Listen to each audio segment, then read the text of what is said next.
విచ్చలవిడి హింస, పేట్రేగిన ఉగ్రదాడులు.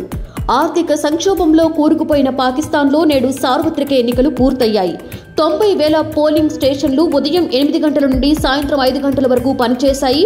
6,50,000 మంది పారామిలిటరీ బలగాలు మరియు పోలీసు సిబ్బంది భద్రతను కల్పించారు.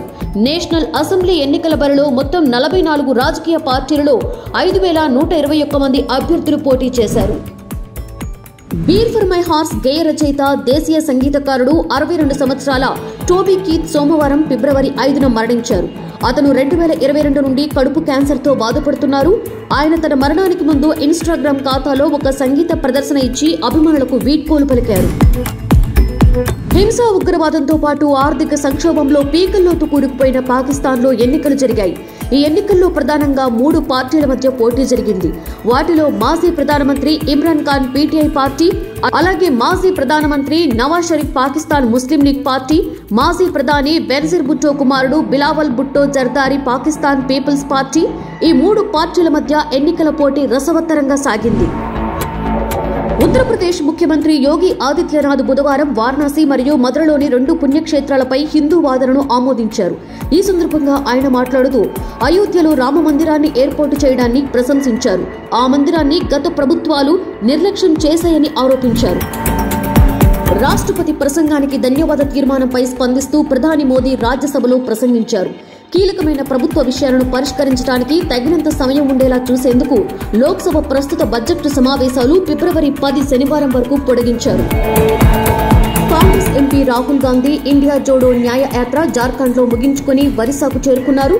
రాహుల్ గాంధీ మాట్లాడుతూ బీజేపీకి బి టీం అయిన బీజేడీని నవీన్ పట్నాయక్ ను తెలంగాణలో బీఆర్ఎస్ ను ఓడించినట్లే ఒరిస్సాలో కూడా ఓడిస్తామని రాహుల్ గాంధీ తెలిపారు.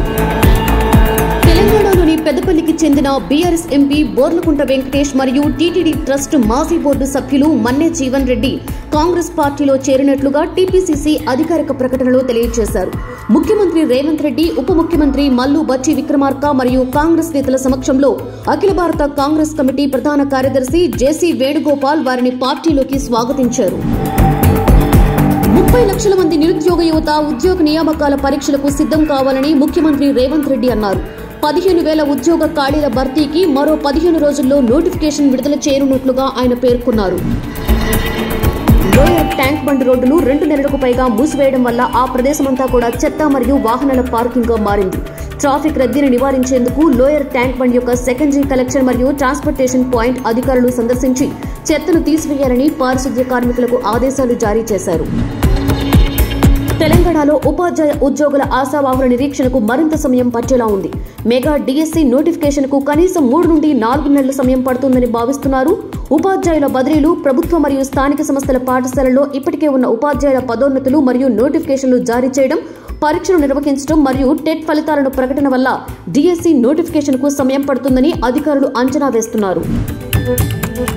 మేడ్చల్, మల్కాజ్గిరి, రంగారెడ్డి జిల్లాలలో పెరుగుతున్న ఉష్ణోగ్రతలు, వాతావరణంలోని మార్పుల వల్ల వచ్చే కలరా, టైఫాయిడ్ మరియు రోటావైరస్, షాల్మొనెల్లా, షిగెల్లా మరియు డయేరియా ఇన్ఫెక్షన్లు మరియు వడదెబ్బ వంటి వ్యాధులు వస్తాయని ప్రజలు ఆందోళనకి గురవుతున్నారు.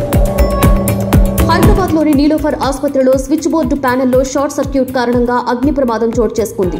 మొదటి అంతస్తు నుండి పెద్ద ఎత్తున పొగలు వ్యాపించడంతో ఆసుపత్రిలో చికిత్స పొందుతున్న మహిళలు మరియు శిశువులను బయటికి తరలించారు. వెంటనే సమాచారం అందుకున్న అగ్నిమాపక శాఖ సిబ్బంది వెంటనే ఘటనా స్థలానికి చేరుకుని మంటలను ఆర్పారు. ఎటువంటి ప్రాణ నష్టం జరగలేదని ఆసుపత్రి అధికారులు తెలియజేశారు. డ్రోన్ పైలట్లకు అధునాతన శిక్షణ ఇవ్వడంతో పాటుగా డ్రోన్ తయారీ కంపెనీలకు ట్రయల్స్ నిర్వహించేందుకు వీలుగా రాష్ట్రంలో కొత్త డ్రోన్ పోర్టు వచ్చే అవకాశం ఉంది.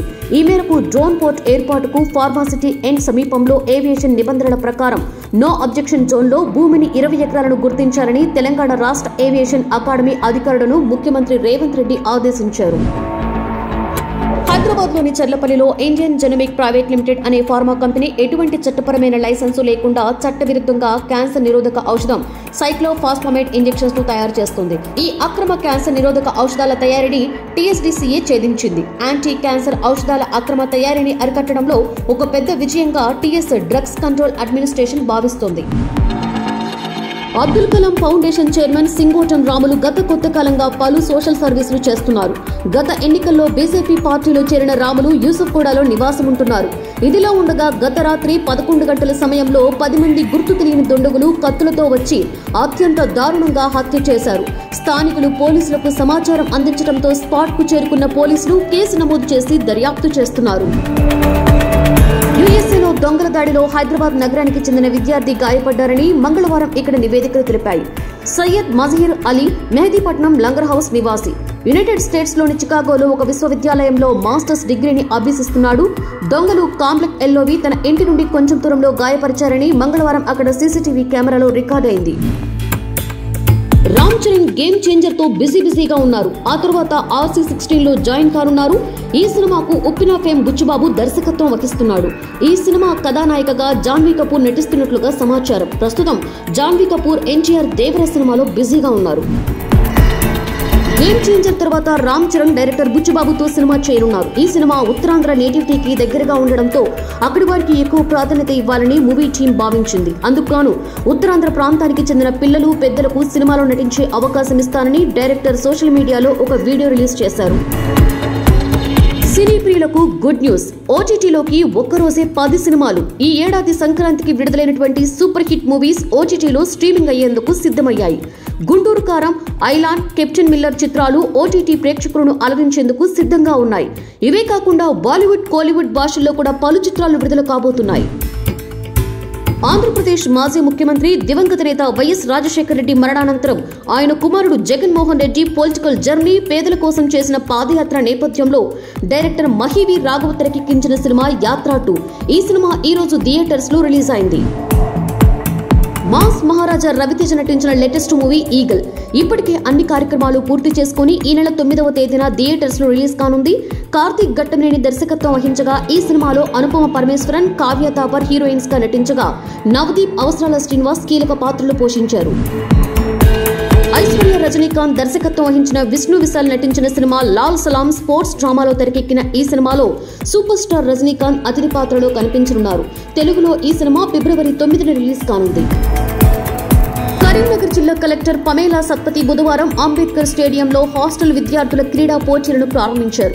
ఈ సందర్భంగా ఆమె మాట్లాడుతూ శారీరక దృఢత్వం, మానసిక ఉల్లాసానికి క్రీడలు దోహదపడతాయని, క్రీడల వల్ల జీవితంలో ఎదురయ్యే సమస్యలను సులభంగా అధిగమించవచ్చునని ఆమె తెలియజేశారు.